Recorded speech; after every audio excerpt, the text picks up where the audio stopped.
Selama ini yang ngertiin gue cuma lo. Rizky jujur ya, gue gak mau ditinggalin sama lo. Entah perasaan apa ini. Gue lebih tenang kalau lo dekat gue. Jangan aneh-aneh, Bang. Gak bisa, cuma lo yang ngertiin gue. Yang lain enggak. Mending lo pergi selamanya dah. Maksud Abang apa? Dalam sekejap, Yadi mendorong Rizky keras ke arah semak-semak di samping bangunan tua itu.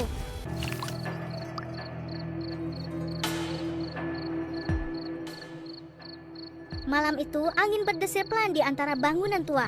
Tempat rekreasi kampung gorila kini tak lagi dipenuhi tawa orang-orang. Hanya suara jangkrik dan langkah dua pemuda yang nekat melakukan siaran live TikTok misteri. Oke guys, kita sekarang ada di area wahana yang udah kosong banget. Lo bisa lihat sendiri catnya udah ngelupas dan sumpah sih ini vibes-nya beda. Serius Iam, dari tadi gue merinding. Katanya sih tempat ini sering ada penampakan. Makanya kita live khusus di sini jam segini, biar greget. Jangan nakut-nakutin Ujang, tapi ya emang serem sih di sini. Lihat tuh semuanya udah karatan. Iam, lo cium bau bangkai nggak sih? Hah? Mencium apa Ujang? Nih bau lagi nih, aneh banget. Kayak bau bangkai kucing.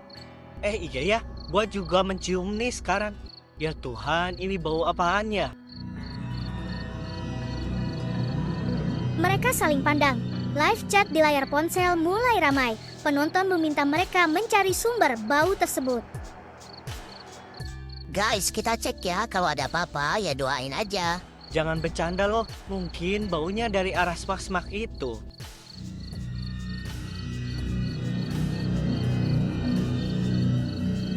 Astagfirullah, Iam, itu apa? Buset, itu manusia kan? Jadi ini bau yang menyengat tadi. Iam, jangan deket-deket, jangan disentuh. Kita harus segera lapor polisi sekarang. Sorry guys, gue matikan dulu ya live-nya sekarang. Siaran langsung mendadak terputus. Malam yang awalnya hanya ingin mereka jadikan konten misteri berubah menjadi awal dari sesuatu yang jauh lebih kelam.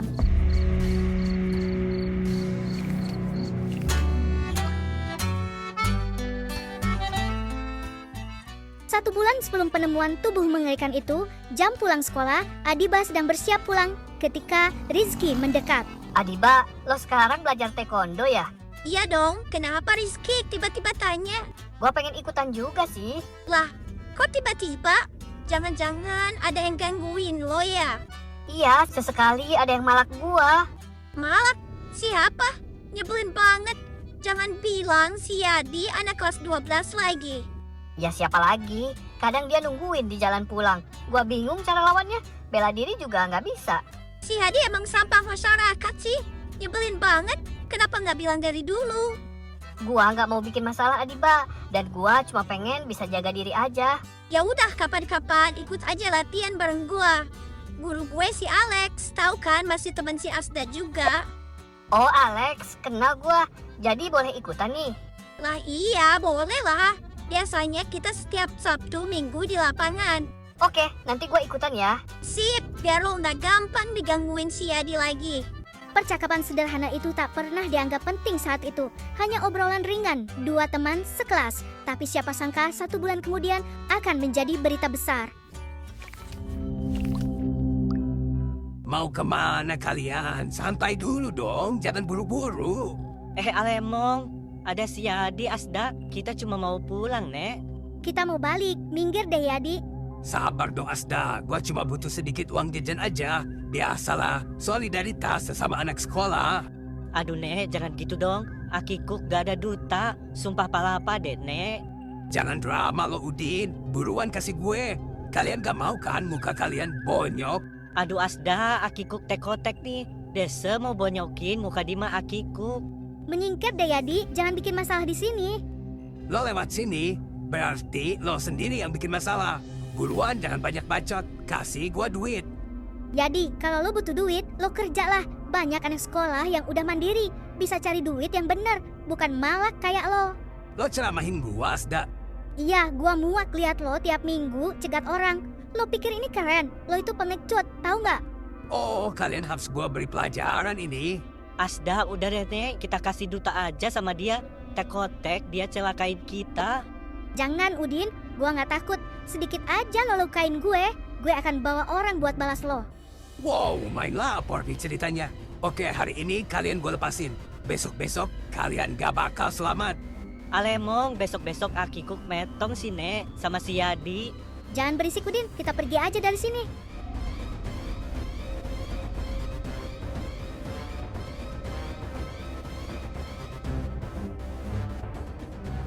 Sore hari mulai turun di kampung Sukamundur. Seorang anak berjalan sendirian. Dia adalah Rizky, anak yang dikenal pendiam, sopan dan selalu tersenyum. Nah, ini dia si anak manis dan baik hati baru datang. Bang Yadi, Lo pasti ada duit kan? Sedikit aja lah buat gue. Anak baik kayak lo gak mungkin pelit. Bang tolong jangan begini terus. Apa? Gue cuma minta sedikit kok. Lo kan beda. Lo tuh polos. Lo gak kayak yang lain yang berani nantang gue. Ini uang sisa jajan buat ditabung, Bang. Nabung? Lo pikir hidup ini soal nabung? Nabung buat apa sih? Masa depan. Hidup itu harus pikirin saat ini aja. Aku cuma pengen simpan aja. Dengar ya Rizky, gue ini baik sama lo. Gue nggak mukul lo, nggak dorong lo. Gue cuma minta sedikit. Justru gue jagain lo. Gue jadi ajudan lo.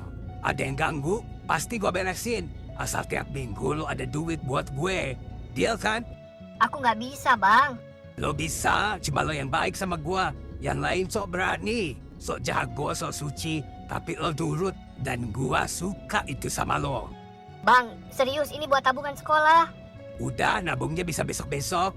Dengan cepat, Yadi menarik dompet kecil dari tangan Rizky. Rizky mencoba menahan tapi kalah kuat. Bang jangan, itu uang cuma segitu lagi. Sekarang ini buat gue aja. Lihat, lo bahkan gak berani ngelawan. Lo itu anak baik, tapi lemah. Makanya dunia itu butuh orang kayak gue buat jagain lo. Aku nggak minta dijagain, Bang. Aku cuma pengen pulang aja sekarang. Ya udah pulang aja ya. Besok jangan lupa uang mingguan. Kalau enggak, gue bisa berubah pikiran nih. Belum pernah kan muka lo bonyok? Ya, Bang. Aku akan ngasih bulanan nanti. Nah, gitu dong.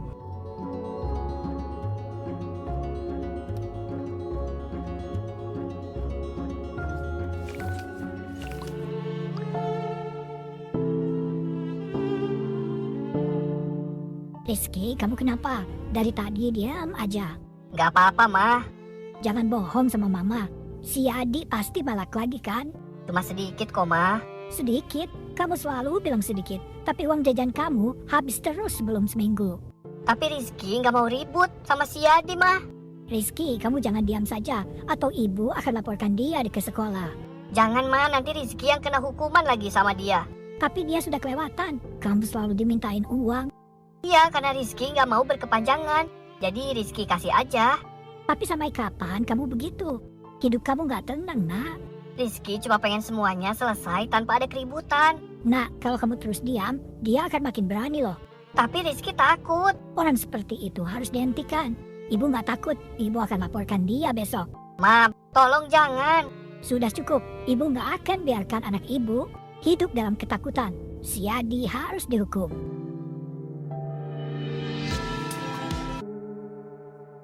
Keesokan paginya, di ruang BK, suasana tegang. Yadi duduk dengan wajah kebingungan, sementara seorang guru duduk dengan tatapan tajam. Yadi, kamu tahu kenapa kamu dipanggil ke sini? Nggak tahu, Pak. Paling cuma laporan iseng anak-anak aja kan? Jangan pura-pura, ada laporan kamu memalak siswa kelas 9. Nah kan, malak itu cuma bercanda, Pak. Main-main doang. Main-main? Mengambil uang berulang kali itu kamu sebut main-main? Gua mintain duit mereka, yang ada ngasih, yang nggak ada gua lepasin lagi. Mereka juga nggak keberatan kok, Pak. Kamu itu senior tapi kelakuan kayak begitu. Kamu sudah berlebihan. Seharusnya siswa kelas 12 menjaga di kelasnya. Sebenarnya siapa sih yang mengadu ini? Itu tidak penting. Penting buat gua, jangan asal tuduh. Jadi sekarang saya salah gitu. Iya, kamu salah dan kamu akan menerima konsekuensinya. Konsekuensi apa? Skorsing, kamu saya hukum 1 minggu dilarang masuk sekolah. Apa? Cuma gara-gara itu doang? Mereka yang lebay, Pak. Cukup, gunakan waktu skorsing ini untuk kamu berpikir. Kalau kamu mengulanginya lagi, konsekuensinya akan lebih berat. Oke lah kalau begitu, Pak.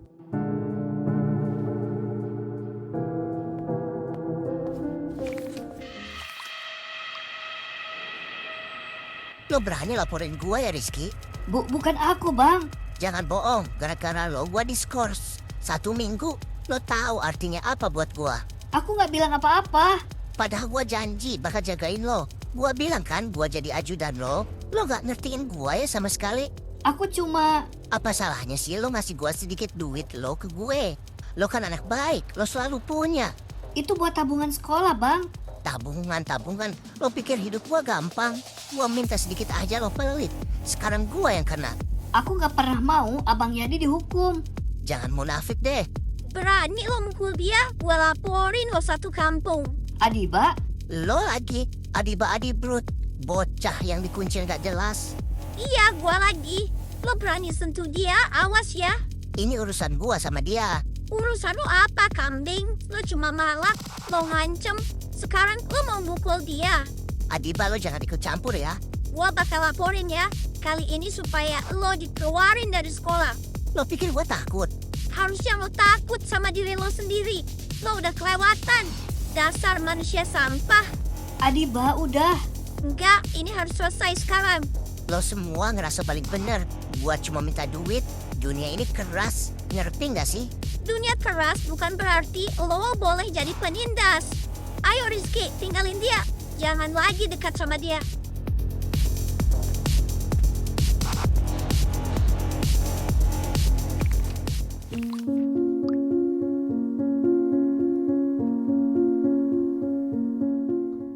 Malam itu, ruang tamu rumah Rizky kembali menjadi tempat percakapan yang lebih berat dari biasanya.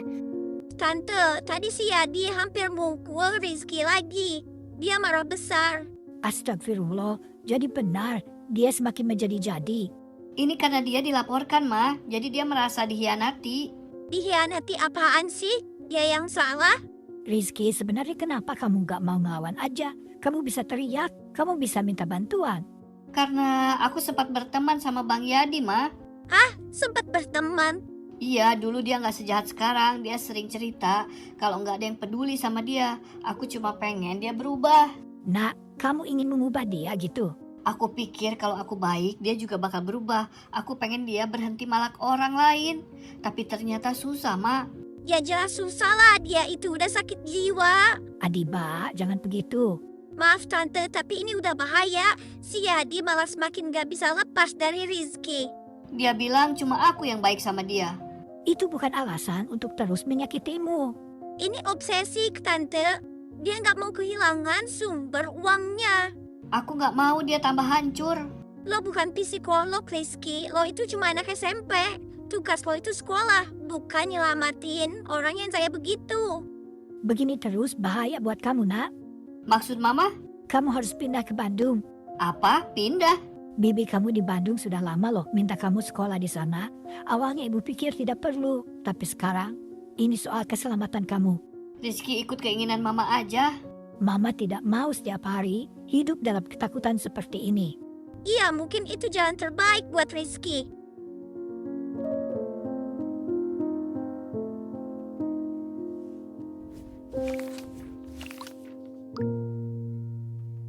Beberapa hari berlalu, gang sempit itu kini terasa berbeda.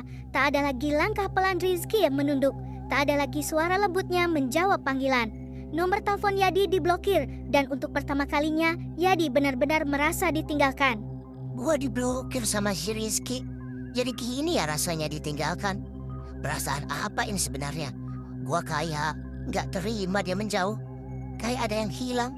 Selama ini dia selalu ada, selalu nurut, selalu baik. Sekarang gua sadar, gua udah kelewatan.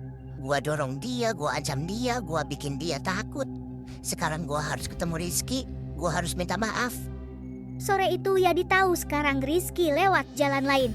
Dari kejauhan ia melihat Rizky berjalan sendiri.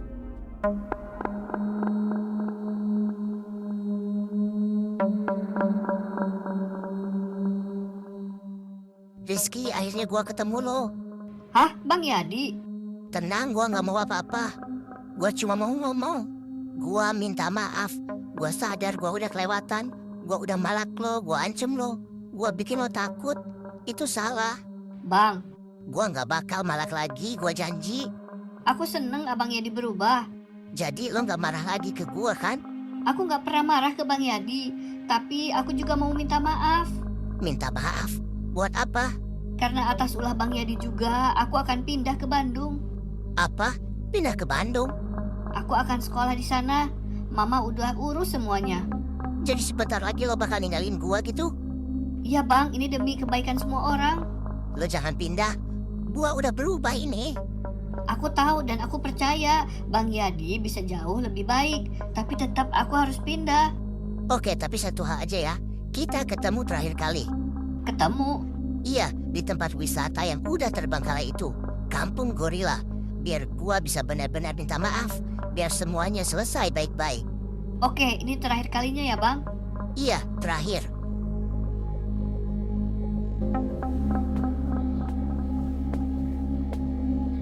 Rizky tidak tahu, Yadi sudah mempunyai rencana yang jahat.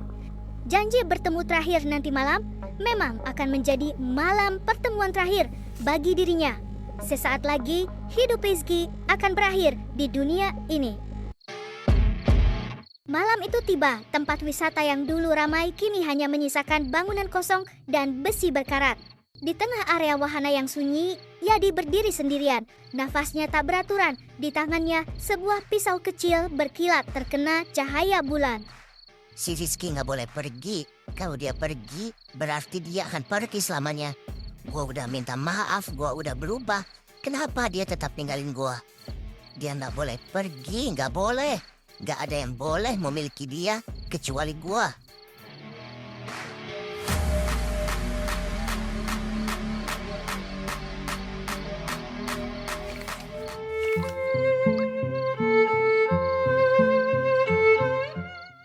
Hati-hati ya masukinnya, jangan sampai ada yang ketinggalan, Rizky. Iya Ma, Jaket sudah belum? Obat-obatan, buku-buku. sudah semua. Mama tenang aja. Mama cuma nggak biasa aja, besok rumah jadi lebih sepi. Kan cuma pindah sekolah Ma, bukan pindah selamanya. Kamu harus fokus belajar di sana ya, mulai hidup baru di Bandung. Iya Ma. Ma, Rizky izin keluar sebentar ya. Keluar, mau kemana lagi? Mau pamitan sama temen. Sudah malam nak, besok kamu pagi-pagi kan berangkatnya? Cuma sebentar aja kok Ma. Ya sudah, jangan pulang malam-malam. Iya Ma.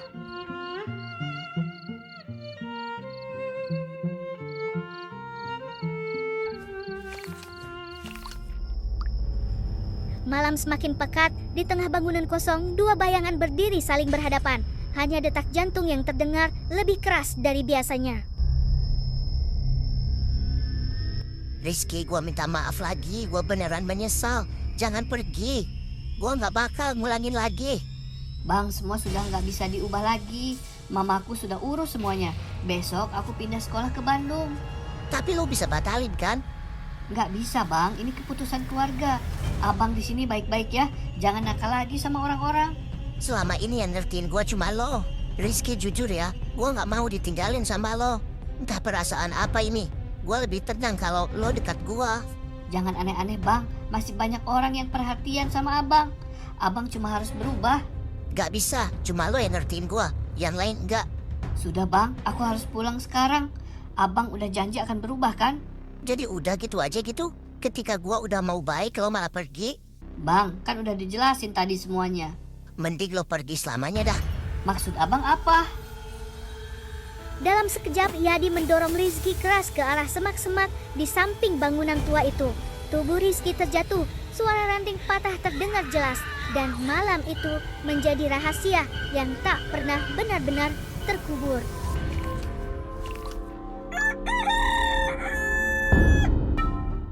Pagi berganti sore, tapi Rizky tak pernah pulang. Ibu Rizky berjalan ke rumah-rumah tetangga, wajahnya pucat. Adiba, semalam Rizky keluar sebentar. Katanya mau ketemu temen. Sampai sekarang belum pulang. Apa kamu lihat dia? Waduh, nggak lihat Tante. Harusnya hari ini dia pindahan kan? Iya, biasanya nggak pernah begini. Dari pagi loh saya cari kemana-mana nggak ada. Adiba, lo udah coba hubungin dia? Udah, tapi nggak aktif. Dia nggak mungkin sih hilang begitu aja.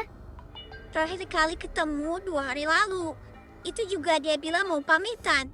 Tapi kok gue kepikiran sama si Yadi ya? Jangan-jangan sama dia? Hah? Ngapain dia sama si Yadi? Tapi udah semingguan ini, Rizky nggak pernah ketemu Yadi lagi. Dia bahkan suka lewat jalan yang lain. Kalau bukan Yadi, terus siapa lagi? Malam yang gelap itu akhirnya membuka rahasianya. Dua konten kreator yang awalnya hanya mencari sensasi misteri tanpa sengaja menemukan raga Rizky. Mereka melaporkan temuan tersebut ke polisi.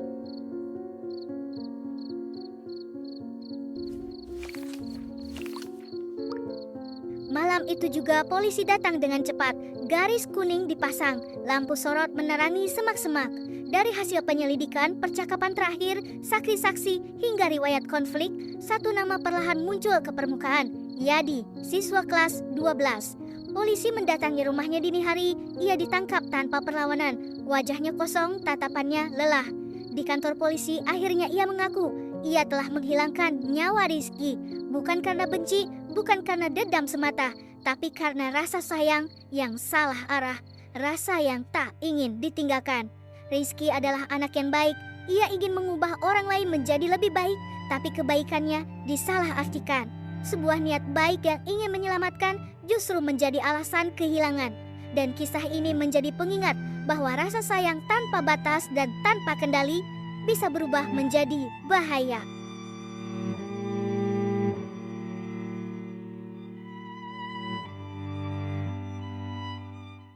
As the